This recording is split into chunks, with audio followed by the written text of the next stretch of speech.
Omar bun Xataab Gueye ñu bàyyi la ak ki nga xam ne moo di sa gan maam Omar. fii de lan gën a seetaan loo fi jaay mu jar de. wallaay Azim démb li nga wax sax loolu la noo gën a neex. yéexati ñàkk la romb ko rëcc ko ay kuy xool ba sa wuju gaaral la. foo jëm. fii la ñu gën a seetaan. ñu bàyyi la ak sa gan. jaay ca fa mu jaree. wallaay Azim wane ca fa mu feeñee. daagu fan la nobee. daagu fan la nobee. et loolu neex na de yow lii dee ko def waaye. et lii dee ko def waaye. nan koy pelloo loxo bi. waaw tey ba moom. tey ba aye. ñoom tey ñoo aye quoi. waaw tey ñoo aye nan ko lépp pelloo nii. nan gaaw balaa moo xat. waaw. ñu ngi doon di nuyu macha allah maam Omar ñu ngi lay ziar Mbodj. ok di la ziar baax di fàttali ni conseil municipal nga ca maire bu Parcelles Assainies. ñu bàyyi la nga nuyoo après ñu dugg ci waxtaan bi. voilà donc maa ngi leen di nuyu. voilà di leen ziar di am mbégte ak kontaante. ñëw fii bokk ak yéen plateau bi. di nuyu Alaaji Saa moo xam ne yàgg nañ ko seetaan yàgg ba léegi ak sama waa kër yëpp. voilà bool na ci ay waajur waaw ak sama waa kër yëpp voilà. bu nga nekkee xale Omar seetaan saa muy def sketch muy def émission voilà. ñu di ko bëggee yàgg koo bëggee. donc voilà moo tax sànq ba tey maa ngi koy xoolaat. voilà donc lii moom kenn xamul la di nuyu tamit Omar bun Xataab. voilà di la ziar bu baax a baax di nuyu Souka di nuyu Mach di nuyu waa Parcelles Assainies jiital ci le maire Aboubacar Jamil Sané. Parcelles voilà 26. non 7 ba 26. parce que parcelle dafa am beneen. loolu koy problème bu yàgg la territorialisation bu fa am. parce que leneen lépp géejawaay la. maintenant unité 7 la tàmbalee. ba unité 26. 1 ba 6 géejawaay la bokk golf la bokk. voilà géejawaay presque genn wàll parcelle yëpp géejawaay la. 7 ba 26. voilà bon te loolu problème la boo xam ne. yàgg la problème politique la. ok temps wu Tete Diédhiou la woon. kon gars yi comme dafa amoon doole. waaw gars yi bëggoon ko xeex pour wax la xeex politique yàgg na fi. waaw ci lañ tas dagg parcelle def ko ñaar. mais soo gisee waa 1 ba 6 suñ sañoon dellu si waat parcelle. voilà parce que def nañ ay pétitions ñu ngi koy demander et tout. parce que des fois dañ leen di fàtte. voilà problème commune bu Golf Sud mooy commune bi gën a rëy. moo tax commune bi dafa commune Golf jël ci géejawaay lu bari. jël ci parcelle 1 ba 6 daf ko jël. donc parcelle unité 7 la tàmbalee ba unité 26 plus HLM Grand Médine. ah d'accord voilà. amay koor du ko nangu. ah bon population yi ñoom ñu ngi kaas mais bon loolu autorités yi rek ñoo ko mën a régler. moo dox ci diggante Mbaaw. ak Kër Massar Malika ak Kër Massar Tivaouane Peulh ak Kër Massar. soo demee Malicounda tamit la même chose moo fa am. loolu tax suñu nguur yi fi jaaroon dañu saa. te Malicounda commune bi dafa ngand tellement. ñi fekk ñu fi réew. non moom kay moom ci côté découpage nii dafa am. découpage administratif bi moom dañ ko war a xoolaat. voilà trop dañ ko politiser trop. boobu ñu ngi daggalee coordination du parti socialiste. voilà jamono jooju la woon nag jamono yooyu la. voilà. dañuy xool léegi ñu dugg ci waxtaan parcelle. yéen seen diggante opposition ak gestion mairie bi. waaw lan moo ci xew réellement. voilà donc ñun au niveau des Parcelles Assainies bi ñuy ñëw en 2022 avec la grande coalition Yewwi Askan Wi ñu jiital le maire Aboubacar Jamil Sané. donc gis nañ ni bi ñuy ñëw 2022 am na gestion bu ñu fa fekk. mu nekk gestion boo xam ni c'était 14 ans de magistrature boo xam ne ancienne équipe bi moo ko fa teg moo fa nekkoon si ancienne équipe bi ñu ñëwee gis nañ fi ay malversation gis nañ fi ay yoo xam ne doxul woon mën na ci jël exemple yu bëri. tey bi ma ciy jiital mooy stade municipal bi. boobu mën naa ci jël comme exemple. bi ñu fay ñëw gis nañ ni. stade bi commencé woon nañ exploitation bi. 6 mois ñu koy exploité bi ñu ñëwee ci compte yi ñu fekk fa 100 000 francs. 100 000 francs la ñu fekk ci compte yi te ñu ngi ko exploité ci lu toll ci 6 mois ñun bi ñu ñëwee. fekk ci compte yi 6 mois le maire Aboubacar Jamil Sané ne comme lii am na stade foog ñu toog ñu waxtaanee waat ko. te mooy pour une bonne gestion une gestion transparente ci la jël ay hommes de confiance am des gens yoo xam ne wóolul na leen teg leen ci stade bi pour ñu mën a am une bonne gestion autonome mais aussi transparente ci loolu ñun ñu ngi fal janvier 22 janvier la élection yi ñu ngi jël poste commencé liggéey bi au mois d'avril mois de mai c'est-à-dire en 7 mois de gestion dans la même année ci lañ am une vingtaine de millions boo xam ne ci stade bi. ci stade bi ci compte boo xam ne 100 000 francs lañ fa fekkoon. voilà pour wax la ne am na fu ñu jëlee mbir yi. am na fu ñu ko yóbbu. donc ci loolu te li may wax nii yëpp c'est vérifié et vérifiable.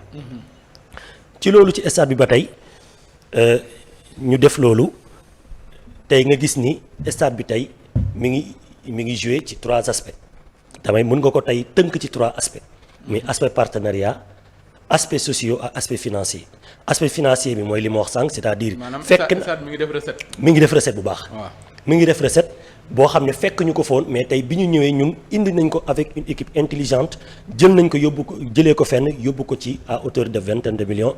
tey jii mën naa ne bénéfice su stade bi suñu jëlee charge yëpp suñu ci génnee charge yëpp charge yi c'est-à-dire entretien bi fay gi ñuy fay ñi nga xam ne ñoom ñoo fa nekk sécurité bi ak ñi nga xam ne ñooy gérer ak entretien bi ak tout ça tey dinañ am bénéfice de 27 millions annuels nga xam ne ci biir stade bi kese. donc loolu nag li ko waral mooy partenariat yi nga xam def nañ ko. parce que tey am na équipe yoo xam ne lu mel ni Oslo yu mel ni waa IMEI ñooñu ay équipe la yoo xam ne dañuy nekk ci championnat Sénégal di football. ak Cambérène ñoom gratuite lañ leen ko defal. parce que pour intercommunal bi nga xam ne ñun ak ñoom séq nañ ko donc le maire Aboubacar Jamil Sané ne AS Cambérène du fay depuis plus de 2 ans du ñu fay dara te jox nañ leen fa ay heures d'entraînement. donc mais balaa ñuy dee ci Cambérène dafa am benn actualité ak Cambérène. mooy Cambérène bi muy joué dernière journée championnat pour la montée en Ligue 1. da ngeen leen bañ a jox stade bi parce que da ngeen doon organiser finale coupe du maire. waaw loolu tamit dama ci loolu. mere leen ci bu baax parce que équipe boo xam ne tey des années mi ngi lutter pour dem Ligue 1. ñu mujj dem Pikine di fa footballé yàlla dogal na. kak mujj nanu dem Ligue 1. effectivement mais loolu est-ce que xel nangu na ko ci équipe boo xam ne da ngeen leen yàgg jox stade ñu dem ba ñoom tey jii seen xeex. lenn rek moo ci benn jéego dem Ligue 1. ngeen na leen doo leen organiser ci stade bi coupe du maire am waa Parcelles yi ak waa Cambérène am ñu ko interprété ni Jamil dafa jël maire bi stade bi def ko stade boppam. waaw foofu noonu pourtant da ko doonu tabaxul stade bi daf ko fekk continuer ko. mais lu mel noonu aussi jur na polémique loolu di expliquer. waaw foog ma indi ci ay leeral c'est-à-dire demeewul noonu loolu ki ko génn wax ko biir ci beneen média je pense que dafa juum. te après bi mu paree sax moom reconnaître na dafa juum. c'est-à-dire waa Cambérène nee naa la 2 ans ngi nii duñu fay stade. Jamil da leen ko abal. gratuitement ñu fay entraîner. loolu yëpp dans le souci de l'intercommunalité mais aussi d'accompagner le sport. d'accompagner la jeunesse cambérénoise donc ci loolu moo tax mu def ko. maintenant ñoom bi ñu dañu fàtte ni fédération ñooy jàpp match yi. du Cambérène mooy jàpp. ñoom ñooy programme match yi. fédération seen match musul am jour ordinaire. weekend rek lañ mës a jouer. or ñun programmé woon nañ foofu benn activité le mercredi. ñoom bi ñuy woote waa fédération bi ñuy woote di wax ne dañu bëgg ñu jox leen stade bi le mercredi wax nañ leen ni ñun déjà mercredi boobu c'est déjà programmé pour tournoi coupe du maire école de football. nekkul woon sax final école de football yi nga xam ne la petite catégorie ñoo cay football chaque année ñu koy def boobu moo waroon nekk journée de lancement bi. ñu wax leen ko donc ñun fotewuñu parce que ñun suñu programme lañ topp ñun liñ mës a jàpp ne mooy. Au niveau de la fédération seeni match le week-end kese la mën a am mais ñoom il se trouvait que dañu amoon problème de timing parce que le lundi qui suivait dañu waroon yóbbu les scores du match ak lépp loo xam ne rapport lañ ko waroon envoyé au niveau de la CAF. waaw ñoom ñoo tardé léegi seen retard boobu noonu ñu ne kon nañ xëccaat match bi indi ko le mercredi or ñoom le dimanche et le samedi lañ waroon football. mais loolu bu amee lu tax génne loon leeral parce que. non parce que def nañ communiqué. parce que dégg naa ñu bari di jàpp Jamil lu ne naan dafa jël stade bi def ko yëfu boppam da koy politique rek. pour wax la demeewul noonu c'est-à-dire ñun génnee nañ communiqué même le gars de Cambérène bi nga xam ne moo dem wax ci télé boobu après reconnaître na erreur bi.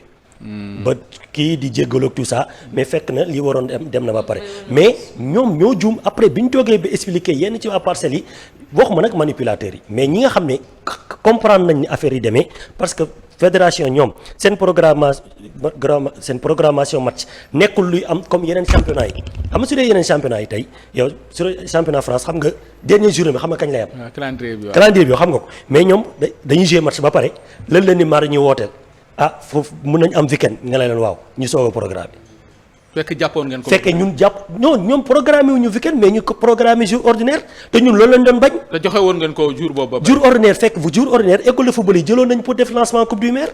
waaw loolu leer na. leer na noonu nii la demee léegi ci stade bi boobu nga wax ne Jamil foog la fekk. effectivement stade bi ñun fa lañ ko fekk.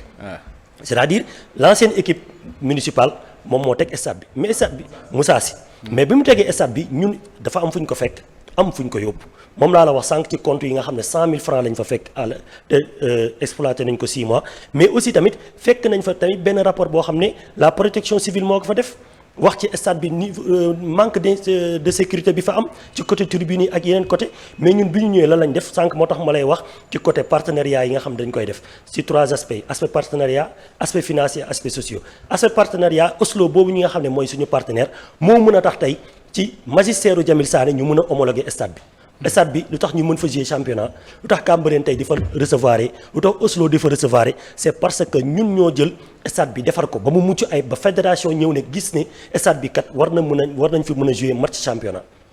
jël tribune yi jël li nga xam ne vestiaires yi parce que bi ñu ko fay fekk vestiaires yi tuuti lañ fa fekk ñu yaatal vestiaires yi defaat ay travaux gradins yi ñu yokk ko defaraat ko pelouse bi ñu gën ko naayiwaat gën a yokk entretien bi tey jii ci biir stade bi. tabax nañ fa ay logements yi nga xam ne tey lu mel ni équipe Casa Sport tey su ñëwee war a football ak Ligue 1 AS Cambérène mais mën nañ fanaan ci kaw seen i joueurs ak seen i mën nañ leen héberger donc pour wax la y a des travaux yoo xam ne yi ngeen di tiitaroo parcelles yëpp yi ngeen fa fekk la di ko continuer mais gars yi nee na Jamel def fa lu bees. waaw pour wax la Jamil Sané moom def fa lu bees loolu parcelle waaye duñ ko wax parce que.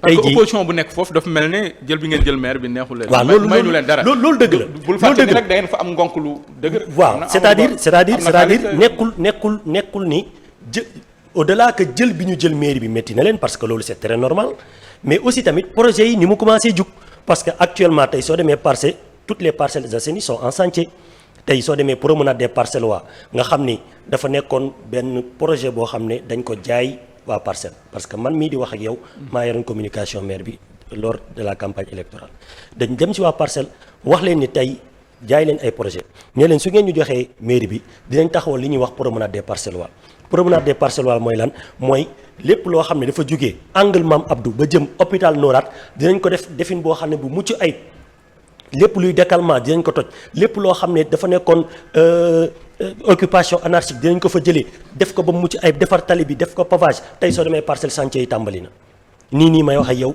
ñu ngi semaine prochaine la pavé bi war a commencer semaine bii passé la ñu tijjiwaat tali bi defar nañ ko ba pare tey soo demee Parcelles di commencé nañ chantier bi gare routière bi tëj nañ ko toj nañ gare routière bi tëj nañ ko ba toj ko kon lu tax opposition bi di agir. waaw c'est parce que c'est que dañ jàppoon ne ñun duñ fi def dara dañ jàppoon ne Jamil Sané dafa nekk mairie boo xam ne voilà day ñëw rek def li muy def voilà xamul fu mu jëm amul vision claire or la vision est claire les objectifs sont là tey soo demee ci gare routière Parcelles Assainies toj nañ ko ba ñu ngi koy defar jël nañ bus yi nga xam ne ñoo fa nekkoon recasé nañ leen yóbbu leen ci terrain Tàkko Fall bi tey soo demee école des métiers bi nga xam ne ñëpp a ngi koy rafetlu ci Sénégal soo demee vidéo bi siiw na ba ñëpp di ko seetaan école des métiers mu nekkoon tamit benn projet boo xam ne dañ ko jaay waa Parcelles ne leen su ngeen ñu joxee dina leen tabaxal école des métiers boo xam ne la jeunesse parcelloise moo xam ko am diplôme ko amul diplôme ku jàng ak ku jàngul dinañ fa mën a ñëw mën fa jàngee mën fa am des formations yu adéquates mën fa am des certifications mën fa am des diplômés yoo xam ne tey suñu génnee mën nañ dem dans le monde du travail mën nañ yokk le manque d'emploi le sous-d'emploi le taux d'employabilité dinañ ko yokk ci biir commune bi loolu tey soo demee Parcelles Assainies def nañ barki démb lancement des travaux am na benn entreprise boo xam ne damay bañ a tudd turam pour bañ a def publicité gagné na marché bi par appel d'offres donc c'est bon léegi ñu may voilà donc projet yi biir Parcelles Assainies vraiment ñëpp gis nañ ko tey ku dem Parcelles xam ni gestion bi baax na gestion transparente fekk nañ fi loo xam ne tey budget Parcelles tey suñ su ñëwee yóbbu nañ ko ci 3 milliards foo xam ne dañ la ne woon 2 milliards la te biñ ñëwee xam nañ ne budget bi matul 2 milliards mais c'était plutôt 1 milliard 600 tey budget bi mi ngi ci 3 milliards loolu lan moo ko waral mooy des stratégies yoo xam ne dañ ko teg une bonne planification. léegi macha allah léegi nga ne budget Parcelles mi ngi nekkoon 2 milliards lañ la waxoon. waaw 2 milliards lañ waxoon bi ñuy ñëw. te matu ko woon. budget boobu lañ ñu jaay mais bi ñu ñëwee en réalité fekk fa 1 milliard 600. 1 milliard 600 moom ngeen fa fekk. moom lañ fa fekk looloo waral 100 000 yi ngeen fekkoon ci. waaw peut-être parce que yooyu nag moom xam nga yooyu. voilà xam nga yooyu gars yi dañ koy jaay nit ñi. voilà yow léegi bon li nga xamante ni moom nga ma expliqué nii yow dafa mel ni Parcelles Jamil am na bilan. parce que li nga xamante ni moom nga ma expliqué nii wane ko ci Parcelles. que ni. kii am na fa bilan boo xam parce que teg nga bilan boo xamante ni bi jàpp naa ni bilan bu leer la xam naa fi mu toll nii boo defoon daal gars yi léegi ñu delloo leen 1 ba 26. waaw parce que ci côté bilan boobu sax.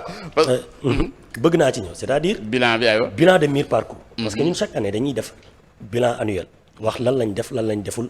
lan mooy objectif de départ yi ak lan lañ atteindre ci objectif yi. tey ci bilan mi-parcours bi mën nañ ne y a une satisfaction. waaw parce que tey soo demee dans les 9 domaines waaw ñun wax nañ ko waa Parcelles wax nañ ko parce que tey dans parce que mairie bu ñu fàtte ne 9 domaines de compétence la ñu am. tey soo demee ci mairie Jamil Sané 9 domaines de compétence bu ci nekk am na objectif yu ñu ci atteindre am na yu des yoo xam ne en cours la nekk. ba 9 domaines de compétence yooyu la yan ak yan la. waaw 9 domaines de communication de compétence parce que parents yi nit ñi dañuy jaawale. loo xamante ne maire waru ko def ñu ne maire bi. lu mel ni assainissement. voilà am na yu bari yoo xam xamante nga du compétence su mairie. ok ONAS moo ko yor état moo ko yor. teg ñoo wax li nga xamante ne bii mooy yi war mairie. pour nit ñi ñu bari xamee ci. domaine de compétence yi. waaw éducation. santé. aménagement. culture. sport. wax naa santé wax naa culture wax naa sport. waaw. aménagement tudd naa ko. cadre de vie. waaw ci la bokk. aussi coopération décentralisée. ci la bokk. lépp côté social. ci la bokk voilà yooyu ñooy les 9 domaines de compétence presque yi nga xam ne mairie moo ko gérer. mais lépp lu jëm ci ay assainissement. lu jëm ci côté canalisation mairie yoru ko. des fois nga gis koo xam ne day ndoxu foosam day génn mu ne la maire bi def fi dara. or loolu du compétence su mairie. mais bale tëli beeg yooyu yëpp. waaw yooyu yëpp compétence su mairie la. mais yooyu da ngay gis tëli parcelles yi par exemple nga gis côté yoo xam ni suuf si daanaka day muur tëli bi. waaw tey léegi loolu tax ñooñu ana ñu agent yi nga xam ñoo def xool kii may pose sama question mu ne ma loolu laa bëggoon a pose man li nga bëgg a pose dama koo xam. voilà xam nga tey. désensablement dafa am ñoo xam ne ñoom la ñu tuddee waa désensablement ay agent désensablement. waaw ñi ngi ci mairie bi. ñoom ñoo yor liggéey boobu noonu. te pour man ñu ngi koy def façon bu mucc ay parce que bu ñu fàtte ni. parcelle bi ñu fay ñëw. tali yi dañ fa fekk tali yoo xam dañ bon. dañ yàqu quoi. tey soo gisee Parcelles Assainies tali HLM Grand Médine ba sapeur pompier. kenn mënu fa dox gis fa suuf. parce que defar nañ ko pavé nañ ko. te loolu projet boobu dafay jógee camp sapeur. jëmaat croisement 22. partie boobu moo des mais lu jógee HLM Grand Médine ba camp sapeur kenn mën nga faa dox te doo dox ci suuf. tey lu jógee tamit Dior. jaar ci contournement unité 15 bi foofu tamit defar nañ ko. lu jógee angle Mame Abdou ba hôpital Norat defar nañ ko mais yaa am na yeneen tali yoo xam ne defaraguñ ko parce que beneen tam foog ñu xam ne tali du mairie moo koy defar du compétence su mairie tamit. mu ngi ànd ak état am na possibilité pour liggéey bi gaaw parce que diggante boobu ngay wax noonu. c'est vrai que def ngeen fa ay travaux. mooy côté Ma Abdou Ba ak côté Dior bi liggéey bi nag yàggoon na. ki ngi wax ñiy gérer affaire mbedd yeeg yooyu noonu askanu Parcelles bari nga ñi ngay dégg ñuy kaas borom sareet yi gàddu garava yi. di dikk di ko sotti ci digg tali bi borom oto yaa ngi bëgg a dee ñu wax leen ko ñu ñàkk leen ko foofu moom da ngeen fa seetaan moom. pourtant seetaanuñu parce que chaque jour noonu la ñuy bu ñu sottee gravaay ci tëli xanaa ay pax moo am ci tëli ba. ay pax fa fees dell. non ku xam jël nga sa gravaay ñëw sotti borom sareet yooyu est-ce que nekkul dañuy dimbali waate oto yi. xam nga ñun suñu leen gisee. waaw dañ leen di jàpp. borom sareet yi. waaw chaque jour ñu def ko suñu leen gisee dañ leen di jàpp. mais ñun suñuy agent nekkuñu fépp. dëgg la. xam lan moo ñan ñoo ñu mën a jàppale. non xaaral ma ñëw xam nga ñan ñoo ñu mën a jàppale. la population locale. te lii problème bi mooy population bi ñooy jël seen suuf. dañoo am gravats suñu buntu kër. fay borom saret bi ñooy fay sareet bi. ñoom ñooy fay borom saret bi. borom saret bi ñoom xam nañ ni xam nañ fan la koy tuur. ñoom xam nañ fan la koy tuur mais après ñoom ñooy génnaat di kaas ne borom saret bi warul tuur. te ñun biñ ñëwee. kon ñoom ñii dëkk.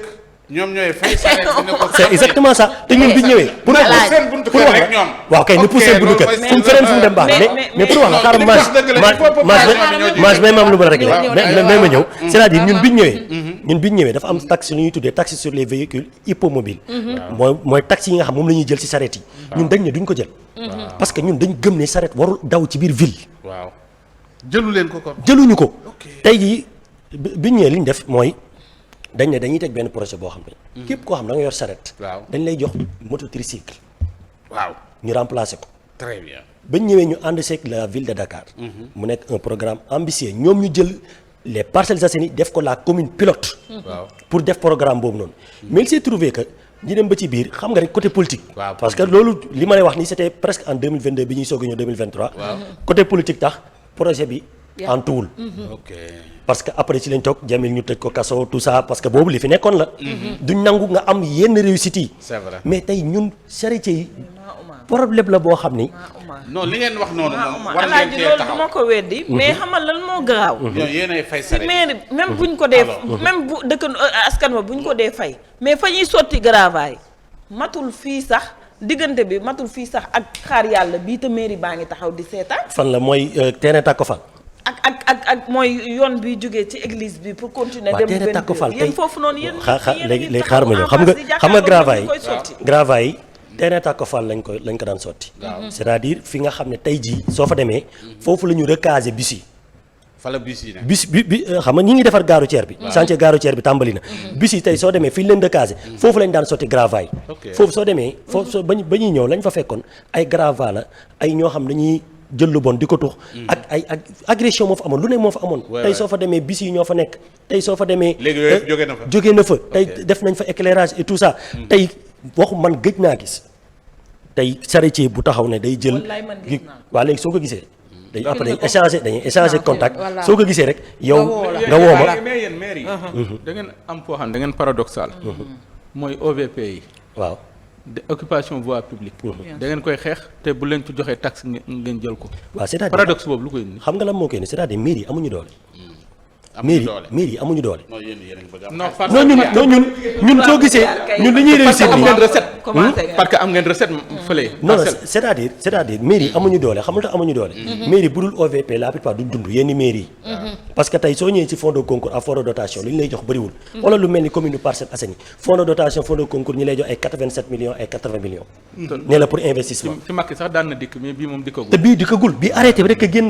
waaw. c'est-à-dire effort yi nga xam ne ñi ngi koy réussir yëpp. ñi ngi koy nekk di réussir tous ces projets là. c'est grâce à des partenariats yoo xam ne le maire moo dem uti ko. ok mais marché bi tam jaxasoon na. marché ban bàyyi ko mu yeggale. ban marché. église. waaw marché église tey jii. foofu mën naa fa ñëw leeral la parce que semaine passée lañ mujj. waaw continuer te nga gëmul waay. waaw ci OVP c'est-à-dire OVP yi tey mairie yi OVP moo leen di may xaalis. tey suñu deful décalement tey soo tegul ci parce que xaalisu mairie ci buntu kër yi la nekk. loolu la ñuy faral di wax. loolu la ñuy dajale loolu la ñuy jël di ko dajale. mais paradoxe bi xam mooy lan. comme Liberté 6 bi laa joxe exemple. ñun fi ñu ne. dañ naan ñu fi toog waruñu fee toog. mais maire bi leen koy tere moo leen di déggal juuti ñuy fay. parce que su ko deful du fay waroo salaire fee toog mais da ngay fay. su ko deful du fay salaire. mais su ko deful du def tey xam nga su doon xaalis bi du jógee foofu état lay jógee. liggéey bi day yomb mooy da ngeen naan waroo fee toog mais da ngay fay. mais xam nga c'est-à-dire. c'est que li la Omar di wax. am na foo xam ne lu tax ngeen bañ ko ci sareet yi ba noppi di ko jël ci ñeneen. waaw léegi xaaru sareet yi ngeen bañ. waaw parce que xam nga sareet loolu sareet arrêté préfectoral la. te mooy sareet moo warul taw. biir ville loolu du yoon. waaw mais tamit. lal te xam nga li gën a garaaw ci sareet yi la kii di wax loolu it warta ne. waaw xam nga loolu warta ne. mais loolu lu tax ngeen. mal nécessaire ko ñii bañal ko sareet yi. mal nécessaire la. waaw c'est-à-dire domaine public kenn waru ko occuper mais bés boo ko deful doo fay salaire bés boo ko deful doo jënd carburant bés boo ko deful doo joxe social moo tax yéen i mairie yi bëri kon lu tax jël leen neexu leen léegi xaar ma ñëw mais parce que sareet yi ñun mënuñu leen woon jël parce que loolu c'était un combat boo xam ne dañ ko doon mëne waaw mais ñi ngi daw di circuler ci waaw dëkk ba moom. mais ba tey ñi ngi leen koy ñi ngi continuer le combat ak ñoom li ñu gëm mooy tey bés bu ñu amaatee beneen partenaire ba su ville de Dakar taxawee ne pare naa pour accompagner leen ci tricycle yi. tey ñun ñu demaat ci sareet yi waxam ne parce que yéen sareet yi ngeen fa bëgg a léegi maa ngi ñëw ci OVP gis nga OVP yi tey jii OVP ñun li ñu ci dimbali xam nga lan la lu ñu ci xaw a dimbali actuellement mooy la digitalisation des recettes. boo xam ne la mairie des Parcelles réussir na ko. tey ñun fexe nañ ba suñu commune. ak la commune de Mermoz Sacré-Cœur ñoom ñooy les seules communes yi nga xam ne tànn nañ leen parce que tey gouvernement bi mi ngi def liggéey bu am solo. ci côté digitalisation. mais tey dañoo tànn ñaari communes yoo xam ñooy doon commune pilote parce que lu tax ñuy tànn la plupart Parcelles comme commune pilote bëri na programme yoo xam ne Parcelles mooy ne commune pilote bi parce que dañ koy fekk bu nekk ci liggéey bi. ñu ne kon kii suñ ko accompagner dina yomb. tey ci digitalisation des recettes avec la plateforme Koom-Koom nga xam ne la direction du secteur public local jaar nañu fa accompagner ñu former ñu pour ñu digitaliser nos recettes ci digitalisation boobu noonu bés bu effectivé parce que actuellement ci ODP lañ ko commencé ak ci publicité mais bés bu effectivé juuti sax dootuñu ko jël ci loxo. ok waaw loolu baax parce que tey ci digitalisation bi lan la ñu permettre. tey fekk nañ commune Parcelles Assainies mu daan recouvrir lu toll ci 900 millions ci recouvrement imagine 900 millions tey yow sa masse salariale nekk ay plus de 500 millions. kañ ngay def dara.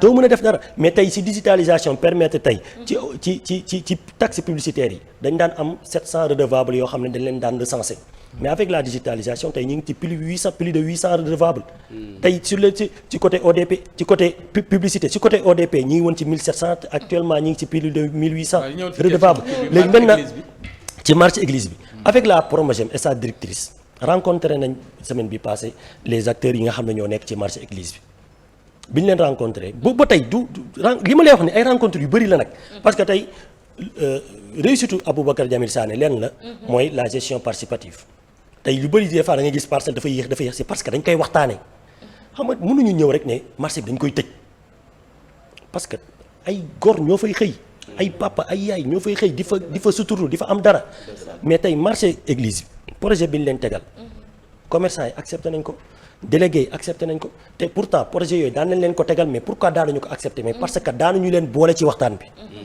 tey keroog directrice damay fàtte turam de la Promogem bi mu fa ñëwee avec son équipe ñu woo tamit tous les délégués yi nga xam ne ñoo nekk marché unité 17 ne leen parce que marché bi dafa commencé di daanu temps yii passé daanu na ñun vidéo yi parce que ñun on est sur le terrain on est proche de la population xam nañ li xew ci marché yi keroog bi muy daanu dafa tombeek mu nekk un jour de dimanche fekk foofu su fa fekkoon nga fi mu daanu noonu su fekkoon jour ordinaire la jiyee mooy am kon di ngeen dégg ay moor yu bëri wala ay blessés yu bëri. li ngeen jëlloo la rek moo tax approche bi am. non ñun nag on est très proche de la population wax dëgg fa yàlla léegi après pour approche bi ma lay wax nii sax di nga xam lu tax ma ne la on est trop proche de la population. tey ci Promogem boobu noonu nga xam ne waxtaanee nañ ko pour reconstruire marché unité 17 bi ñu leen tegalee projet bi tegal leen maquette bi. mais aussi le ministère de l'intérieur bind la maire ne ko marché bi dañ ko war a tëj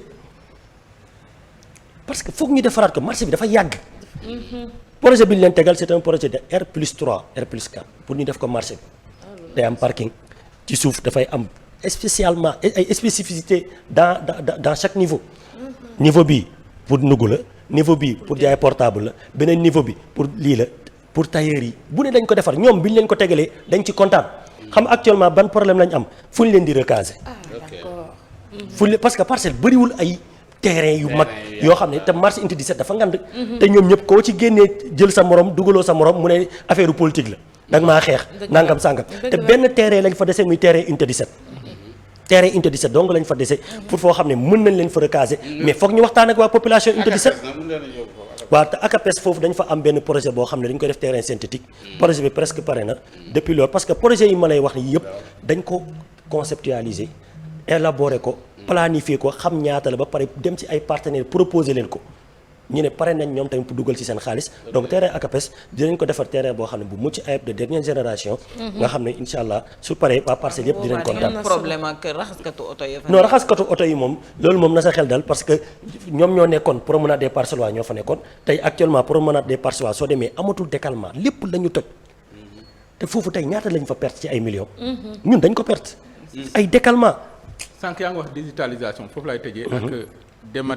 dématérialisation bi ci état civil ñu ngi doon dégg Ziguinchor coow bu fa amoon ci xaalis bu ñu détourné yéen foofu mbaa amoo leen fa ay non amuñu problème parce que tey ci état civil bi li ñu ciy sant yàlla mooy dañ ko digitaliser tey Parcelles Assainies soo fa demoon soxla kayitu juddu da ngay taxaw ñu defaral la ko maanaam bañ ñëwee ci saa si ngay taxaw ñu defaral kayitu juddu ku soxla acte de décès ci saa si lañ la koy defal ku soxla leneen ak leneen dañ la koy defaral ci saa si parce que digitalisation bi moo ko waral tey jii ba ñu ñëwee avec l'officier d'état civil ba ñu ñëw fekk nañ ñu bëri amu ko woon fekk nañ ñu bëri ñu nangu woon ko ci moom ba ñu ñëwee dañ ko delloowaat parce que dañ ko wax ni yow parce que officier d'état civil liggéeyu maire lay def maire moo jël confiance am jox ko tey ñu mettre que dans de très bonnes conditions pour mu mën a matal liggéeyam mais aussi ñu digitaliser tey digitalisation bi c'est pas encore effective parce que ku wax ni Parcelles Assainies bi yëpp nga war a jël ñi juddu ñi génn àdduna ak ñeneen lépp nga war ko jël dugal ko c'est un gros travail. mais ku wax maire wax foncier la gestion du foncier. waaw parcelle foofu noonu. littoral bi man je parle. mais foofu lu am solo ngay wax nii. parce que tey jii ñun le maire Jamil Sané. dafa teg une équipe boo xam ne man dama ci jiite bokkoon ci coordonnateurs yi. te mooy le recensement du foncier bâti. et du foncier non bâti. teg nañ rapport bi ba jébbal nañ ko tey Parcelles Assainies man mën naa la wax fi ma toog nii ñaata terrain ñuy ñoo fa rek yoo xam ne amul borom. te mooy borom xamatuñu leen. recensement yëpp def nañ ko. am na si am na fa am na terrain yoo xam ne kenn xamatul borom. mais soo gisee du ma wax pour chaque unité te li ma lay wax nii pour chaque unité la. unité 7 ba unité 26 jaar HLM Grand Médine fu si nekk am na équipe yoo xam ne dafa am ay coordonnateur ñu am ñu la booleel ànd ak délégué de quartier bi ñu dem ba xam ne terrain bi amul borom am na numéro mais kenn xamul kan moo ko moom. ok ñu jël ko def ko ci këyit jox ko le maire Aboubacar Jamil Sané. biñ ko joxee léegi lan moo ci des mooy moom ak SNHLM léegi ñooy liggéey. léegi suñu demee ba terrain yi xam ne nekkul ci turu kenn lu ñuy def moo dañ koy jël def ko ci turu mairie Parcelles. mairie bi am foncier boobu mairie bi mën na koo jël tey suñu mbokk Tidiane mën na ne dañoo bëgg nu mu tudd immeuble Alaaji Malick ñu jox leen fa benn ñii de dañoo bëgg benn immeuble boo xam ne Matlaboul Fawzayni lañ koy tuddee ñu jox leen ko ñeneen ñi dañ ko mën nañ sax jël banquier yi jox leen ko comme foncier ne ko tabaxal leen ngeen koy luy mairie bi di ci am dara. yooyu yëpp ay études la yoo xam ne ñu ngi ci xalaat. ñu ngi ci xalaat ngeen ko tabaxee ba noppi nag. famille ba daa dee waaw léegi nag moo tax ñu siy liggéey SNHLM. këyit yi mën naa laqatu de. non moo tax ñu siy liggéey SNHLM parce que parcelle. waa SNHLM ñoo ko gérer. donc mënuñu si def dara sans ñoom donc ay liggéey bu sérieux lay doon. ba ñu xam ne lii kat. wax dëgg fa yàlla nekkul ci turu kenn moom ko dañ koo bàyyi noonu. su boobaa nag ñu ne wax leen nag ndax mun ngeen ko def ci turu Parcelles su ko defee Parcelles am ci lu mu téye. su boobaa dootuñu fi OVP yi ñuy wax. ay ñaata terrain la nga ne. waaw bëri na de moom. nombre bi. non nombre bi moom bëri na. man de Parcelles dinaa fay doxantu. bu ma fekk rek móol bu.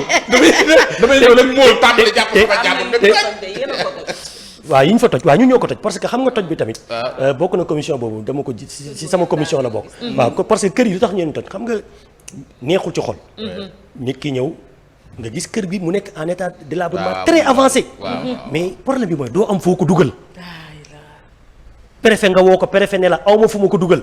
mu wóor na ne soo ko fi bàyyee ngelaw fekk ko fi waxuma taw de ngelaw fekk kër gi daanu seen kaw. mais lan ngay def da ngay mujj toj soo tojee jël leen yóbbu leen benn ci benn lieu à titre précaire. foo xam ne duñ fa yàgg après balaa ñoom ñuy jéem a lijjanti pour dem am fenn fu ñu dugg. mais léegi social boobu bu mairie bi di def est-ce que. bu xasee ba toj. du defaraat mënut a jéem a defar parce que. social la mairie problème bi mooy xaalis. waaw mais budget social am ngeen. mais budget social bi xam nga li problème parce que loolu da nga ne ci compétence xam nga ni famille bi amuñu doole. kër gi dem na ba yegg fenn. buñ ko xasee ba toj kay mairie bi war na mën a. xam nga tabax du compétence su mairie dem tabaxal la. du compétence su mairie. waaw non non li ñu mën xamal lan la. mooy accompagner la. accompagner la ci lan mooy tey kat dañuy woo préfet wala ñu woo ñi nga xam ne ñoom ñoo yor wàllu protection nangam sangam. surtout le fonds de la solidarité. woo leen nee leen kat am nañ fi famille boo xam ne. seen kër dafa nekk en état de délabrement très avancé génneen leen foog ñu toj leen est-ce que mënu leen jël jox leen benn somme ñu dem louer pour 3 mois. wala est-ce que mënu leen accompagner amu leen ay maison yoo xam ne mën nañ leen fa dugal d'ici 6 mois ba nawet bi weesu nangam sangam loolu ñu ngi nekk di ko def actuellement. parce que dans le domaine social foofu dañ fi am liggéey bu am solo boo xam ne def nañ ko. tey jii may nañ fa ay chaises roulantes pour handicapés yi ay consultations gratuites. en ophtalmologie en cardiologie lépp def nañ ko fa le maire maye na ko fa tey soo demee ba ci biir daara yi imagine tey daara yoo xam ne. mais maire gestion collégiale la. waaw gestion collégiale. léegi seen diggante conseil yu opposition. waaw c'est que le Parcelles nag tey soo fa demee ci mairie bi. presque doo fa gis opposition. presque doo fa gis opposition parce que lu tax c'est l'esprit de management et l'esprit d'équipe bi nga xam ne le maire Jamil Sané mi ngi koy doxal. tey da ngeen bëgg a créer problème fu mu amul. non du tant que tu parlais au niveau de l'opposition. non tey su ma nee opposition mooy ñi nga xam ne peut-être ñoom ñi ngi ci ñii mooy ñi fa nekkoon ñii mooy ñi nga xam dañoo bëgg mais au niveau du conseil municipal y a pas d'opposition. parce que mënul am opposition parce que ku nekk ci ñoom. bés boo soxlaa maire da nga koy woo téléphone bés boo ko soxlaa soo duggee ci bureau mu recevoir la tey moo tax biir Parcelles Assainies doo fa dégg conseil municipal boo xam ne day naan day taxaw day opposé tey lépp loo xam ne délibération la maire bi indi na ko fa dafay jàll à 100% ñëpp a koy voté moo xam budget la moo xam virement bancaire la moo xam leneen ak leneen parce que dañuy xam ne kii li muy def daf ñu ci boole yëg nañ ko moo tax tey bëri na tey ñi nga xam ne ci yeneen parti lañ nekkoon bi ñuy ñëw ci Yewwi Askan Wi ci yeneen parti lañ ñëw mais par rapport ak approche bi Jamil Sané am ak ñoom par rapport ak yëg nit bi mu am ak ñoom par rapport ak système de management maanaam moo tax tey ñu ñëw fekk si ko sax ci parti am ak ci vision loolu moom moo ko fa indi. léegi looy tàggatoo. waaw li may tàggatoo mooy tey bëri na kontaan na xam naa ne ndaanaan non pourtant sax li ñu waroon wax yëpp li ñu waroon wax yëpp waxuñu ko mais am na parce solo nag vraiment que tey conseil consultatif de quartier yi waroon naa ci ñëw parce que boobu ci approche beneen yoon waaw ci approche bottom up yi la bokk yi nga xam ne tey dañ ne képp koo xam ne da ngay def gestion participative da nga ko war a doxal